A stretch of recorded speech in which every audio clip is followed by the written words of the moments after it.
Assalamualaikum warahmatullahi wabarakatuh. Halo sahabat sehat, bagaimana kabar Anda? Jumpa lagi dengan saya Bang Eki dalam program Sihat Sehat. Selama 30 menit ke depan kita akan berbagi informasi kesehatan, dan kali ini saya ditemani oleh Dr. Safet Rianda dari RSUD Tengku Raffiansyah, yaitu seorang spesialis bedah ya dok ya. Oke. Nah, kita akan bincang-bincang tentang apendisitis. Tetaplah bersama kami di program Sihat Sehat. Sihat Sehat, kita sehat, kebahagiaan kita bersama.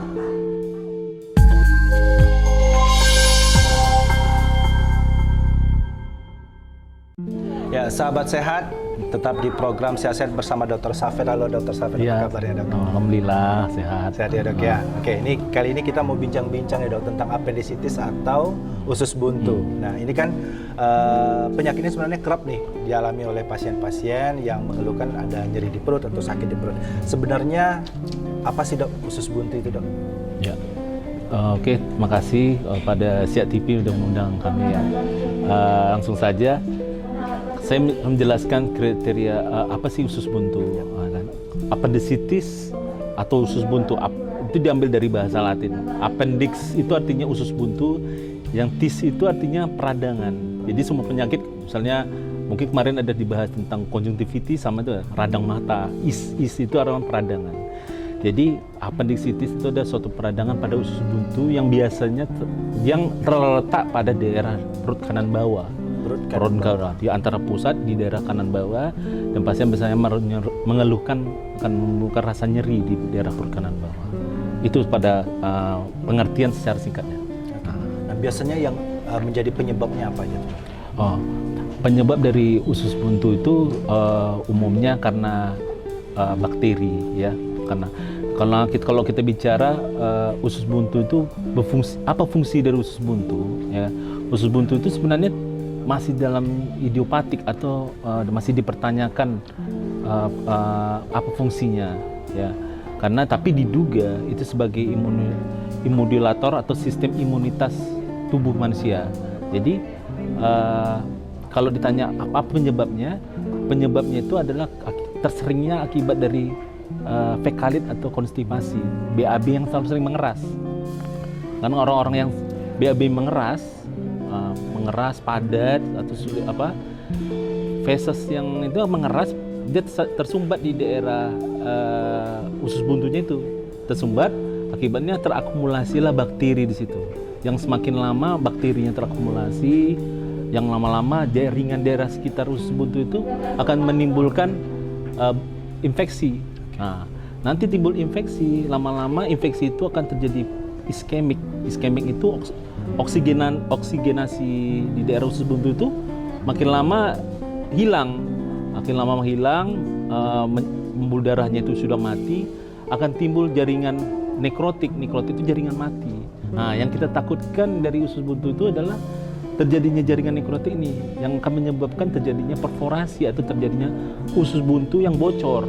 Nah, usus buntu yang bocor itulah yang berbahaya bagi kita. Nah, makanya saya sarankan sih usus buntu ini suatu penyakit yang nggak boleh diremehkan di kalangan masyarakat pada umumnya. Gitu. Kadang kan gini, masyarakat cuma sakit perut biasa nih, atau mungkin karena telat makan aja tadi nih gitu. Nah, biasanya gejala-gejala yang muncul itu seperti apa? Apakah sama di setiap orang atau memang berbeda? Gejalanya memang mendiagnosis usus buntu itu tidak mudah ya, sulit karena gejalanya mirip karena organ tubuh manusia kita di dalam organ perut itu kan ada lambung, ada usus halus, ada usus besar, ada ginjal, ada organ-organ padat, ada liver, ada pankreas. Jadi memang gejalanya mirip, gejalanya hampir-hampir mirip, seperti orang mah, seperti orang rasa tidak nyaman di dalam perut gitu. Tapi ada yang khas dari sakit usus buntu ini. Apa? Dia akan merasakan nyeri di daerah perut kanan bawah, ya, nyeri perut kanan bawah yang disertai dengan rasa mual dan muntah dan diikuti dengan demam. Nah, pada saat kondisi nyeri perut kanan bawah, mual, muntah, diikuti demam, ditambah lagi BAB-nya pun terganggu, biasanya BAB-nya cair, itu arahnya bisa mengarah ke usus buntu. Kita belum menegakkan ini usus buntu, tapi mengarah ke usus buntu. Karena usus buntu itu organ yang di kanan bawah itu berdekatan. yang paling sulit itu menegakkan pada organ perempuan. Kalau organ laki-laki itu hanya daerah sekum atau daerah usus buntu dan daerah ginjal, saluran kencing. Saluran kencing. Kalau perempuan kan ada rahimnya. Jadi nanti bingung kita membedakan kalau perempuan ini usus buntu atau hanya gangguan rahim atau gangguan mens saja atau gangguan kencing. Disitulah butuh pemeriksaan di rumah sakit. Makanya kalau nyeri perut kanan bawah yang disertai dengan nyeri perut kanan bawah, mual muntah, demam disertai dengan BAB cair, sebaiknya dibawa ke rumah sakit. Di rumah sakit nanti apa yang kita lakukan? Dicek darah untuk melihat apakah kuman atau bakteri itu sudah masuk ke dalam darah. Kalau masuk bakteri ke dalam darah, akan terjadi peningkatan sel darah putih atau sel leukositosis. Peningkatan leukositosis akan meningkat neutrofil segmen, gangguan perdarahan. Itu artinya ada suatu proses inflamasi atau proses peradangan awal. Itu gejala awal dari terjadi usus buntu. Setelah itu apa lagi kita periksa? Kita periksa lagi USG. USG perut. USG perut itu untuk mendeteksi apakah usus buntu atau tidak, atau gejala yang lain. Karena penyakit usus buntu itu bisa, yang saya bilang tadi, bisa karena usus buntu, bisa karena gangguan batu juga, batu ginjal. Karena kita diagnosisnya bisa ke arah sana, atau gangguan rahim. Jadi ketiga organ itu yang harus kita pastikan diagnosisnya apa, baru kita bisa menegakkan ini usus buntu atau tidak. Kayak gitu. Nah, ini perilaku-perilaku seperti apa atau kebiasaan-kebiasaan seperti apa nih sebenarnya bisa jadi pemicu nih usus buntu itu? Ya itu seperti saya bilang tadi, penyebab dari usus buntu kan BAB mengeras kan. BAB keras itu artinya atau bahasa ilmiahnya itu konstipasi, atau bahasa awamnya itu kalau BAB keras ya. Ya BAB keras lah ya kan. Jadi tentu kebiasaan gaya hidupnya itu orang yang tidak mau mengkonsumsi tinggi serat seperti sayur-sayuran, buah-buahan. Karena orang-orang yang cenderung BAB mengeras, yang makanan yang rendah serat akan menimbulkan BAB yang mengeras, tentu karena rendahnya serat itu. Jadi masyarakat mana yang sering terkena, pasien mana? Orang yang mengkonsumsi makanan yang rendah serat sering kayak gitu, makanan rendah serat. Tapi penyebab dari usus buntu itu sebenarnya bukan hanya BAB mengeras saja. Penyebab yang lain ada. Bisa saja karena tumor usus juga bisa. Bisa karena memang terkumulasi bakteri itu, karena tumor itu kan intinya penyebab dari usus buntunya adalah sumbatan. Tersumbat usus buntunya bisa karena BAB keras atau karena tumor.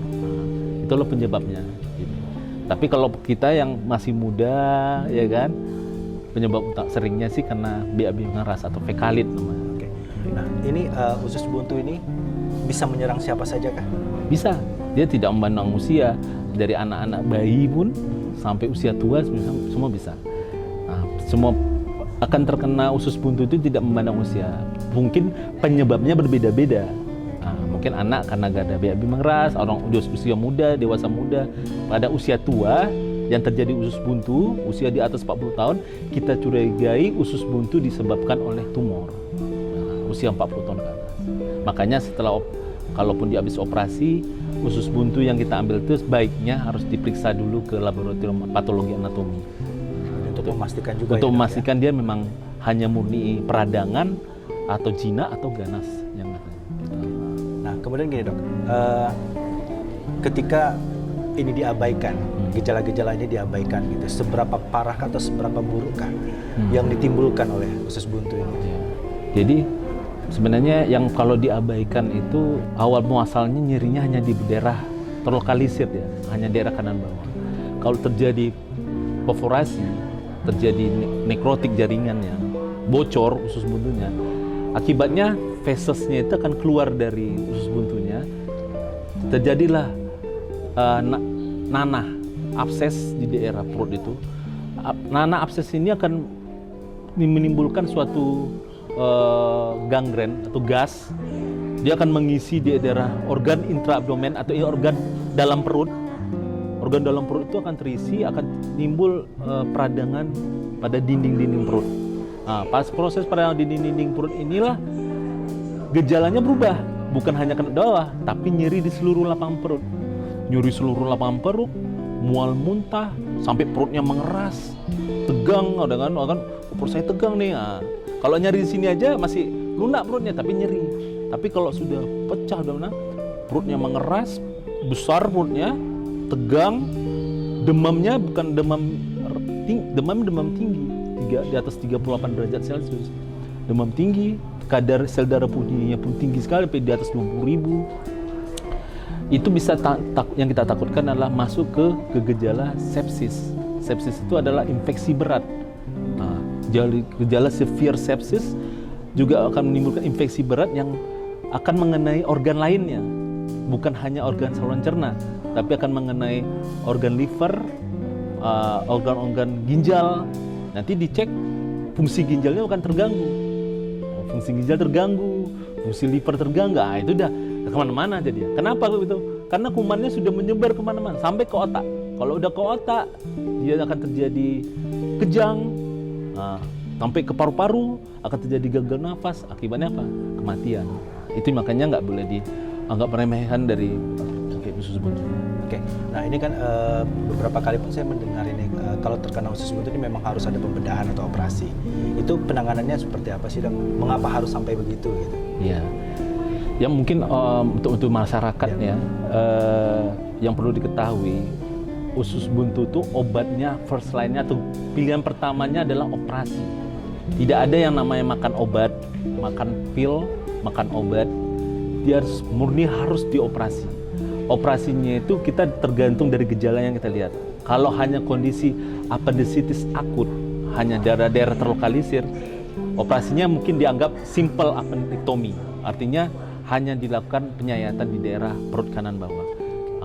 Tapi kalau terjadi suatu perforasi atau terjadi bocor, tindakan operasinya justru dilakukan tindakan lebih besar lagi, atau dilakukan sayatan di midline atau sayatan di tengah perut. Itu tentu akan menyebabkan kondisinya, apabila dibiarkan kondisinya akan memberat, sehingga usus buntu ini juga tidak boleh diremehkan, karena dapat menimbulkan suatu kematian pada masyarakat. Oke, baik Dok, kita akan masih terus nih bincang-bincang. Saya mau gali terus lagi nih informasi tentang appendicitis. Tetaplah bersama kami di program Sia Sehat.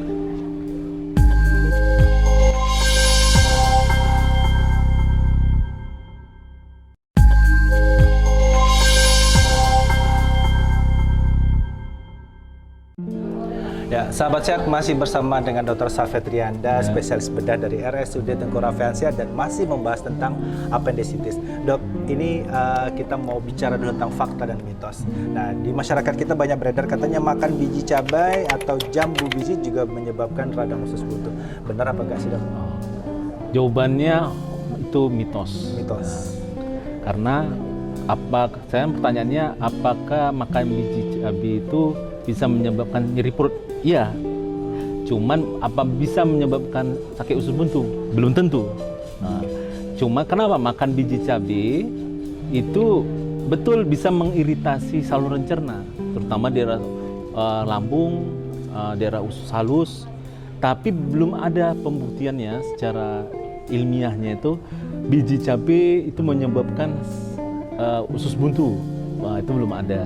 Tapi kalau biji jambu saya belum tahu ya. Cuman kalau biji cabai tentu, kalau sedangkan kita aja mengkonsumsi cabai di mulut aja sudah panas, bagaimana di perut kita gitu. Cuman betul mengiritasi usus iya, tapi menyebabkan terjadinya usus buntu belum tentu. Berarti masih aman-aman lah ya, Dok ya. Makan cabai selagi masih dalam batas pedas yang. Tapi jangan salah, cabai itu sebenarnya bagus. Cabai itu mengandung vitamin C. Ya, vitamin C itu menunjukkan daya tahan tubuh. Yang intinya sih nggak boleh mengkonsumsi berlebihan. Ya. Oke. Nah, kemudian berikut ini, Dok, katanya radang usus buntu dapat sembuh dengan sendirinya. Ini fakta atau mitos? Itu mitos ya. Jadi mungkin ada orang menganggap nyeri perut pada saat meradang. Radang itu sama halnya kayak kita sakit gigi. Sakit gigi dibiarkan kira-kira Sembuh juga sendiri belum? Enggak. Kira-kira sembuh sendiri enggak? Kan enggak kan? Kalau enggak diobati juga enggak akan. Tapi nyerinya bisa hilang? Bisa. Nyerinya bisa hilang. Karena pada saat nyeri itu lagi saat proses meradang. Sama-sama usus buntu. Pada saat meradang akan nyeri. Artinya kalau dibiarkan lama-lama gigi itu akan nggak dirawat gimana? Makin lama giginya akan berlubang, rusak, akan terjadi lubangnya makin besar. Nah sama halnya kalau di usus buntu juga gitu. Kalau dibiarkan apa terjadi? Radangnya akan makin meluas. Yang saya bilang tadi terjadi iskemik, nekrotik jaringannya, akan jadinya usus buntunya bocor. Nah itu yang makanya usus buntu tidak boleh dibiarkan. Nah, satu lagi dok, ini katanya penyakit usus buntu tak dapat dicegah. Artinya bisa datang tanpa harus kita ini gitu. Iyalah, karena itulah usus buntu dan makanya itu organ intraabdomen, organ dalam. Tentu kita kan nggak bisa mengontrol juga mengkonsumsi makanan yang kita konsumsi kan. Cuman yang saya jelaskan tadi sebelumnya, faktor predisposisi atau faktor penyebab yang tersering adalah orang yang rendah serat. Jadi ya satu-satunya itu ya kalau mencegah kita nggak mencegahnya itu adalah dengan cara makanlah tinggi serat, banyak makan sayur, banyak makan buah. Tentu itu akan mencegah terjadinya usus buntu. Kemudian gini dok, tadi kan di awal juga dok udah nyampaikan kalau usus buntu kan bisa menyerang siapa saja, bisa terkena siapa saja. Nah kalau untuk anak-anak ini gejala yang biasa sering terlihat seperti apa sih dok? Jadi kalau orang tua, orang besar kan kita bisa bertanya langsung nih. Nah, kalau gejala anak-anak memang agak sulit untuk mendeteksinya, karena kan anak kan sakit nggak sakit dia akan menangis juga. Nah, tapi anak-anak ini kan kita akan melihatnya dengan pemeriksaan biasanya penunjang, yaitu dengan pemeriksaan USG abdomen. Tapi ada beberapa gejala pemeriksaan fisiknya yang khas. Kalau nyeri perut kanan bawah itu kan anak lagi sedang tidur, lagi istirahat, coba kita sentuh perutnya di daerah kanan bawah, sakit nggak? Kalau sakit dia tentu akan tiba-tiba terbangun, akan menangis gitu. Tapi kalau lagi dalam keadaan tenang, insya Allah dia tidak arah ke sana. Tapi tetap demam dok. Kalau tetap demam, saya anjurkan tetap ke rumah sakit karena harus pemeriksaan darah. Kalau bila perlu kita lakukan pemeriksaan penunjang atau USG yang saya bilang. Gitu. Itu loh pada anak-anak kira-kira seperti itu. Nah, tadi kan juga dikatakan first line tindakan itu kan adalah operasi untuk usus buntu. Dengan anak juga begitu dok? Ya, sama. Dengan anak tetap tindakannya adalah operasi. Karena usus buntu ini kalau ditanya, mungkin perlu juga ditanyakan. Kalau dipotong usus buntunya nggak ada masalah, pasti gitu kan? Aman orangnya. Sebenarnya insya Allah aman. Karena usus buntu ini yang saya bilang tadi belum tahu penyebabnya apa. Cuman diduga sebagai sistem imun tubuh kita. Jadi tindakan operasi adalah tindakan pertama. Tidak ada medikamentosa atau farmakologi atau pengobatan. Obat-obatan perlu dok, perlu. Cuman itu sebagai ajuvan atau samping, pendamping, pelengkap. Tapi bukan sebagai obat utama. Obat utama operasi disertai dengan obat-obatan. Bukan obat aja. Kalau makan obat aja hilang ya dok. Pasti ada gimana kan? Nah, makan obat itu hanya mengurangi gejala. Dia lagi meradang, sakit kepala, demam, makan obat paracetamol hilang. Tapi penyebabnya itu belum hilang. Radangnya belum hilang, nanahnya belum hilang. Jadi memang harus obat utamanya adalah operasi. Jadi itulah seperti gitu kira-kira. Berarti memang pilihan pertama yang ditawarkan adalah operasi. Nah itu. Kemudian ini proses penyembuhannya seperti apa sih dok? Kalau udah memang harus melakukan tindakan operasi. Gitu. Apa juga nih yang harus dilakukan oleh pasien yang memang sudah terkena usus buntu dan dioperasi juga gitu kan? Karena kan pasca penyembuhan ini biasanya yang lebih rentan.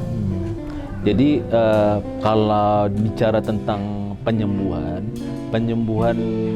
secara umum penyembuhan itu sebenarnya pertama adalah ada proses proliferasi, inflamasi. Jadi pada fase-fase itu, fase pertama itu dia 3-5 hari. Fase 3-5 hari itu akan terjadi proses penyembuhan luka. Masuk ke fase kedua, akan terjadi kulitnya itu kan merah. Makanya ada kok merah nih, memang itulah proses penyembuhan namanya. Penyembuhan. Dia akan masuk pada fase hari ke-7 sampai hari ke-14. Masuk fase ketiga dia mulai dari hari ke-14 sampai ke 21 hari. itu fase penyembuhan tahap fase ketiga. Fase keempat itu namanya remodeling. Nah, fase mau sembuh sempurna, artinya mau sempurna nih nggak ada apa. Itu biasanya lama memang 6 bulan sampai 1 tahun. Tapi yang kita kejar apa setelah operasi, bagaimana luka itu kering dulu kan. Nah, kalau masa luka yang kering, tidak bernanah, itu biasanya hilang. Kita bisa menilainya dari waktu hari ketiga sampai kelima, itu udah cukup akan dapat menilai kalau ini luka itu mulai kering. Berapa lama dirawat rumah sakit? Kalau usus buntunya hanya radang usus buntu, belum bocor, kita rawat rumah sakit itu paling 2-3 hari. Nah, tapi kalau udah bocor gimana dok? Bisa 5 hari, bisa 7 hari, bisa 10 hari, tergantung kondisinya.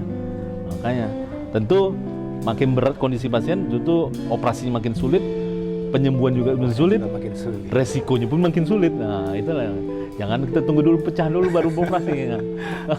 Nah sekarang ini kan kita juga sudah tahu dok, usus buntu bisa menyerang siapa saja. Penawaran pertama pasti pengobatan dengan operasi. Apa sih yang harus kita lakukan selain dengan mengkonsumsi makanan penuh serat? Itu kadang kan kebiasaan kita nih dok. Nah, nggak apa-apa deh makan cabai ini, tadi kan udah dikasih tahu makan cabai nggak apa-apa nih, nggak nyemplung usus buntu, ya hantam saja. Nah, ini edukasi seperti apa yang bisa diberikan untuk sahabat sehat kita di rumah dan dimanapun mengenai usus buntu ini? Jadi mungkin untuk masyarakat yang saya tahu, saya kan mungkin pengalaman penanganan usus buntu ini banyak yang kita alami di masyarakat umumnya. Karena masyarakat kita ini biasanya nyeri perut. Pilihan pertamanya biasanya apa? Urut. Diurut pun. Saya nggak menyalahkan apa, tapi kondisi tukang urut ya enggak. Ya. Cuman urut itu atau massage itu bagus. Itu tujuannya adalah untuk melancarkan aliran darah. Tapi untuk mengurut daerah perut, karena saya kan sebagai yang ahlinya bukan hanya mengurut perut aja, usus itu pun lebih sering kami urut gitu. Urut itu ibaratnya tidak boleh diganggu-ganggu, nggak boleh. Makanya kalau urut itu awalnya dia hanya meradang, mungkin meradang itu kan bengkak kayak kita kalau dipukul orang meradang bengkak deh. Ada meradang diurut-urut, yang awalnya mungkin radang itu hanya bentuk kantong gitu, karena diurut-urut pecah. Nah, akhirnya apa? Bukan ringan penyakitnya, justru memperburuk kondisi pasiennya. Nah, itu pengalaman saya. Tapi bisa sembuh dok? Kata siapa? Karena yang melihat itu orang, karena nggak ada yang udah pecah dia balik ke tukang urut, pasti balik ke rumah sakit. Dengan rasa-rasa. Gitu. Ya gitu. Kira-kira gitulah. Jadi saya sih sarannya kalau terjadi nyeri perut, kondisi perut terutama di perut kanan bawah, dengan gejala yang saya bilang tadi, nyeri perut kanan bawah, mual muntah, ada nafsu makan menurun, disertai bisa diare, saya sarankan untuk berobat langsung ke rumah sakit, untuk kita lakukan pemeriksaan cek darah, bila perlu kita USG perutnya. Ya kita di situ kita bisa menilai apakah dia benar usus buntu atau tidak, atau mungkin penyakit yang lain. Atau mungkin hanya sakit maha, bisa aja seperti itu kondisinya. Jadi itu tindakan awalnya. Tapi saya sarankan jangan diurut perut. Jadi apapun gejalanya, ya pastikan percayakan ke dokternya ya dok, ya, ke ahlinya. Baik, terima kasih Dr. Safet untuk waktunya telah hadir di program Sihat Sehat. Baik sahabat sehat, demikian bincang-bincang kami bersama Dr. Safet Rianda, spesialis bedah dari RSUD Tengku Rafean, Kabupaten Siak. Nantikan episode berikutnya dengan informasi-informasi kesehatan menarik lainnya. Saya Kino Femirata mengucapkan terima kasih atas kebersamaan Anda. Billahi taufiq wal hidayah. Wassalamualaikum warahmatullahi wabarakatuh.